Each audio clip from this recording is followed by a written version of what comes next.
Have you ever heard of the movie Psycho, or the Texas Chainsaw Massacre, or The Silence of the Lambs? Well, all three of those horror movies were inspired by the same real person, and that person is Ed Gein. So Ed's full name is Edward Theodore Gein, and he's born on August 27, 1906, in La Crosse County, Wisconsin, and he's the second son of George and Augusta Gein. Now, Ed has an older brother named Henry, who's about 5 years older than him. And from the very beginning, Ed's childhood is rough. Like really rough. His father, George, is an alcoholic, and George works as a tanner and a carpenter when he's sober enough to work. But most of the time, he's just drunk. And because of this, he can't really hold down a job for very long. And he's basically useless as a father. And this makes Augusta, Ed's mother, absolutely furious. But here's the thing about Augusta.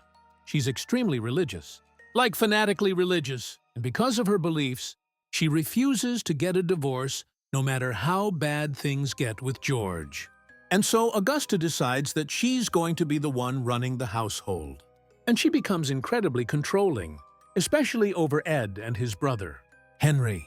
Augusta preaches to them, constantly from the Bible, and she tells them over and over again that women are evil, that women are immoral, that all women except her are instruments of the devil. And she keeps Ed and his brother isolated from other people. She doesn't let them make friends. She doesn't want them talking to other kids, especially girls. And she's verbally abusive to both of them. Now, Ed and Henry, they're just kids. And they're trapped in this house with an alcoholic father who doesn't care about them and a domineering mother who's filling their heads with all this stuff about how evil the world is. And Ed, especially, he becomes incredibly attached to his mother. Like he worships her. Everything she says, he believes. And he grows up thinking that his mother is the only good woman in the entire world. So time goes on, and eventually, Augusta decides she wants to move the family away from the city. She wants to isolate her sons even more. And so in the 1910s, she uses money she's saved up and she buys a 160-acre farm outside the tiny town of Plainfield, Wisconsin. And boom, they move there. And Plainfield is small, like really small. Only about 700 people live there. And the Gein farm is way out in the middle of nowhere, far from town. And so Ed and Henry grow up on this isolated farm. And they go to school, but they don't really fit in. Ed is a quiet kid. He's shy. And the other kids think he's weird because his mother won't let him socialize. And Augusta won't even let him stay after school for activities or sports or anything. She wants him home right away every single day. And the other kids start to bully Ed. They make fun of him. And Ed has a hard time in school. He's not very good at his classes and he struggles. But he keeps going until he finishes 8th grade. And then he just drops out. After Ed drops out of school, he and Henry start working on the farm full-time. And they also do odd jobs around town to make money. Ed becomes a handyman. He hangs windows, he patches roofs, he paints houses, he repairs fences. And the people in Plainfield, they think Ed is a little odd, but he's a good worker. He's reliable. He's quiet and polite. And so people keep hiring him to do work around their properties. Now, in 1940, something happens. George Gein, Ed's father, dies of a heart attack. He's 66 years old, and so now it's just Ed, his brother Henry, and their mother Augusta living on the farm together. And here's where things start to get strange with Henry. See, Henry is starting to realize that their mother is not normal, that the way she's raised them is not healthy. And Henry starts to criticize Augusta. He starts saying things to Ed like, "You know, Ma's not right about everything. The way she talks about women, that's not normal." And this makes Ed furious. Because remember, Ed worships his mother. He thinks she's perfect. And so Ed and Henry start to argue about this. And then, in May 1944, something happens to Henry. One day, Ed and Henry are out on their property doing a controlled burn to clear some brush. And somehow, the fire gets out of control. And Henry goes missing. And Ed runs back to the house and he tells the police that he can't find Henry. And so the police, they organize a search party, and Ed leads them straight to where Henry's body is. And here's what's weird about it. Ed leads them directly to Henry's body, even though the property is huge and covered in smoke and ash. Like, how did Ed know exactly where to find him? And when the police examine Henry's body, they notice he has bruises on his head. But the fire didn't really reach where his body was found. And so some people start to wonder, did Ed kill his brother? But the police, they rule Henry's death an accident. Maybe they just don't want to believe that something more sinister happened, and so they don't investigate further. And the death is officially ruled as asphyxiation from smoke inhalation. And Ed gets away with it, if he did do it. So now it's just Ed and his mother Augusta living alone on the farm. And Ed is 37 years old now, and he's never had a girlfriend. He's never even really talked to a woman besides his mother, and he's completely devoted to her, like she's the center of his entire world. But then something happens. Augusta has a stroke, and this is devastating to Ed. He takes care of her as best as he can. But then she has a second stroke, and on December 29th, 1945, Augusta dies. Real quick, before we continue with what happens next, take a quick second to hit that like button and subscribe. Trust me, this story gets even crazier from here. All right, let's keep going. And this absolutely destroys Ed. Like his entire world falls apart. The one person he loved, the one person he believed in, is gone. And Ed is now completely alone. He's 39 years old. He's never been in a relationship. He has no friends. And he's stuck on this isolated farm with nothing but his memories of his mother. And this is when Ed starts to lose his grip on reality. He seals off the rooms in the house that his mother used. Her bedroom, the living room where she used to read the Bible to him, the upstairs. He boards them up, and he leaves them exactly as they were the day she died, like shrines to her. And he moves into a small room next to the kitchen, and that's where he lives. And the rest of the house, it starts to fall apart. It gets filled with trash and junk, and it becomes filthy. But Ed needs to do something with his grief, and so he starts reading. He gets obsessed with books about Nazis and their experiments during World War II. He reads about anatomy. He reads about death in the human body.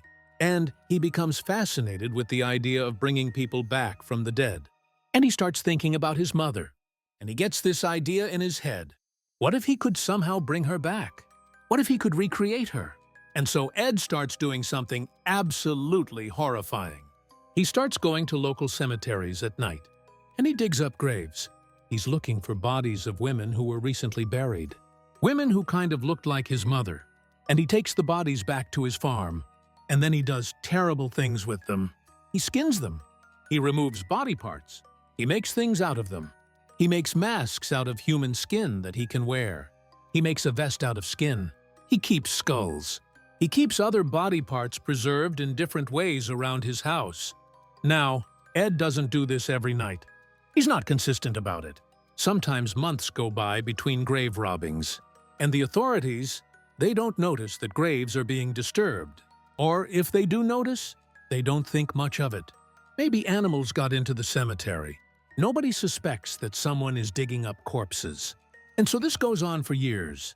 Ed is living alone on his farm. He's still doing odd jobs around town during the day. People still think he's just a quiet, weird guy. But at night, he's doing these horrifying things, and nobody knows. And Ed, he's becoming more and more obsessed. The items he makes from the bodies, he keeps them around his house, and he's descending further into madness. But then Ed crosses a line. He decides that grave robbing isn't enough anymore. He wants a fresh body.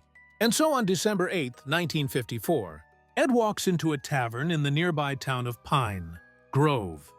And the owner of the tavern is a woman named Mary Hogan.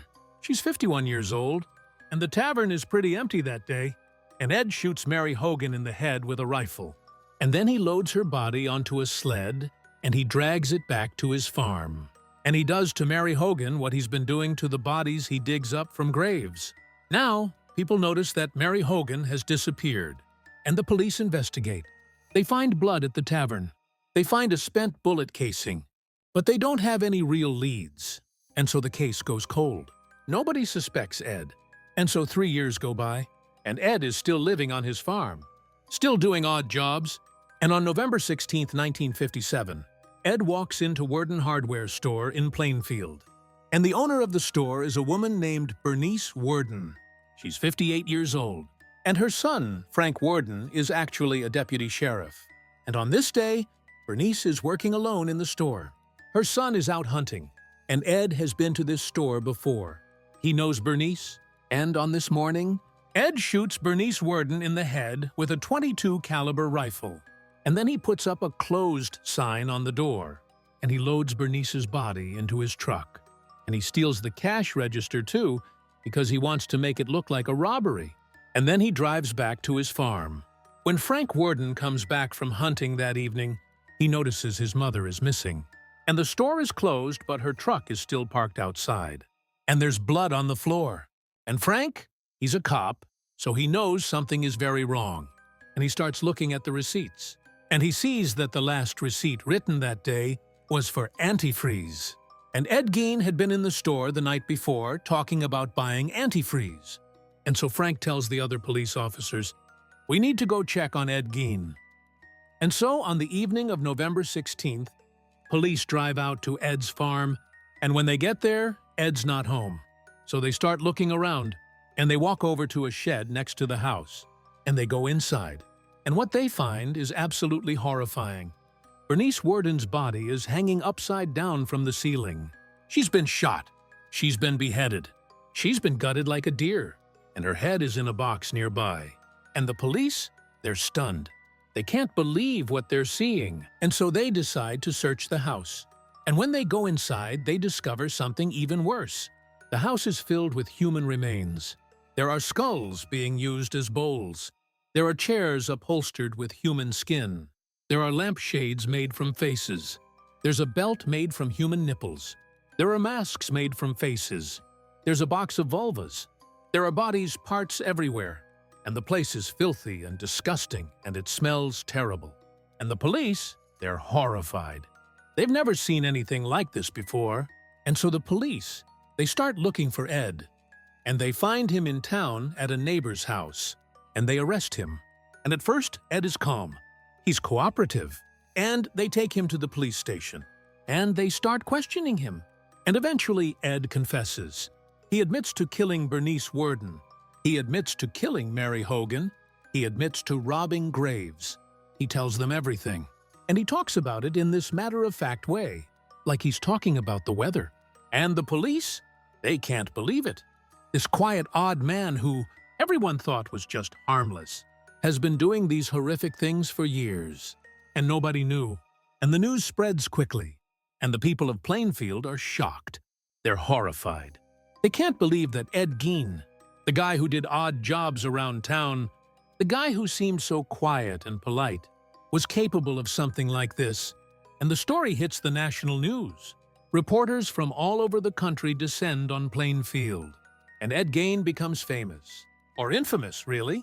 And people start calling him the Butcher of Plainfield, and the Plainfield Ghoul. And his story becomes one of the most disturbing criminal cases in American history. Now Ed's farm becomes a tourist attraction. People drive out there to see where all this happened. They want to see the House of Horrors. And so many people show up that it becomes a problem.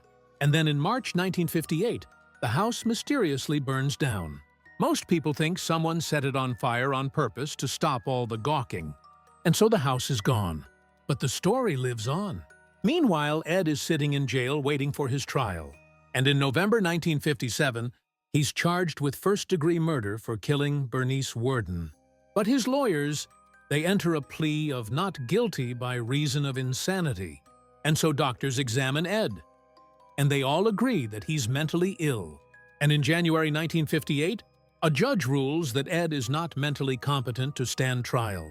And so instead of going to prison, Ed is sent to Central State Hospital for the criminally insane. And hey, if you haven't subscribed yet, make sure you're subscribed to the channel. Hit that button down below and drop a comment with your country flag so I can see where you're watching from. I would love to see how far this story is reaching. And Ed spends the next 10 years in the mental hospital. And during this time, doctors study him. They diagnose him with schizophrenia. They try to understand what made him do what he did. And they all agree that Ed's relationship with his mother, that obsessive, unhealthy attachment, combined with his isolation and his mother's teachings, warped his mind in terrible ways. And then in 1968, after 10 years, doctors decide that Ed is now competent to stand trial. And so Ed finally goes to trial for the murder of Bernice Worden. And in November 1968, a judge finds Ed guilty of first-degree murder. But then there's a second trial to determine his sanity. And after hearing testimony from doctors on both sides, the judge rules that Ed was insane at the time of the murder. And so he's found not guilty by reason of insanity.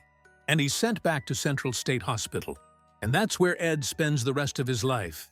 He's eventually transferred to another facility called Mendota Mental Health Institute. And according to the staff there, Ed is a model patient. He's quiet. He's polite. He follows the rules. And he never causes any trouble. In 1974, Ed tries to petition for his release. But the petition is rejected. Nobody wants Ed Gein back out in the world. And so Ed grows old in the mental hospital. And on July 26, 1984, Ed Gein dies of respiratory failure due to cancer. He's 77 years old, and he's buried in Plainfield Cemetery, in an unmarked grave next to his mother. But even his grave doesn't get peace, because in 2000 his headstone is stolen, and it's never replaced. And so Ed Gein rests in an unmarked grave. But here's the thing, even though Ed Gein is gone, his story lives on. Because Ed Gein becomes one of the most influential criminals in American history. Not because of what he did, but because of how his story inspired popular culture. See, in 1959, a writer named Robert Bloch hears about the Ed Gein case, and he's fascinated by it. And so he writes a novel called Psycho. And the character of Norman Bates is directly inspired by Ed Gein. Norman Bates is a quiet man who runs a motel and is obsessed with his dead mother. Sound familiar? And then in 1960, Alfred Hitchcock turns that novel into the movie Psycho, and it becomes one of the most famous horror movies ever made. And then in 1974, another filmmaker named Tobe Hooper makes the Texas Chainsaw Massacre. And the character of Leatherface, the guy who wears a mask made from human skin and decorates his house with human remains, that's inspired by Ed Gein. And then in 1991, there's the movie The Silence of the Lambs, and the character of Buffalo Bill, the killer who skins his victims, that's also inspired by Ed Gein. And it's not just movies. Ed Gein's story inspires books, documentaries, TV shows, and even songs. His name becomes synonymous with horror, and the phrase House of Horrors becomes associated with his case. And so even though Ed Gein only admitted to killing 2 people, Mary Hogan and Bernice Worden, his impact on American culture is enormous. He becomes the template for fictional serial killers, and his story is told and retold over and over again. And people are still fascinated by him today. Now, some people wonder if Ed killed more people than just Mary Hogan and Bernice Worden. There were rumors that he might have killed 2 hunters who went missing in 1952, and some of the body parts found in his house couldn't be traced to any graves that police knew he'd robbed. But Ed never confessed to any other murders, and there was never enough evidence to charge him with anything else. And so in the end, Ed Gein's story is the story of a deeply disturbed man who was shaped by an abusive, isolated childhood. A man who worshipped his mother to the point of insanity. A man who, after losing the only person he ever loved, descended into madness and committed horrifying acts. And his story reminds us that sometimes the quietest, most unassuming people can be hiding the darkest secrets. And that's what makes his story so disturbing, because nobody saw it coming. Nobody suspected Ed Gein. And by the time they found out, it was too late. And that's the story of Ed Gein, the Butcher of Plainfield, the man who inspired some of the most terrifying characters in horror movie history, the man whose crimes shocked the nation, and the man whose name is still remembered today as one of the most disturbing criminals in American history.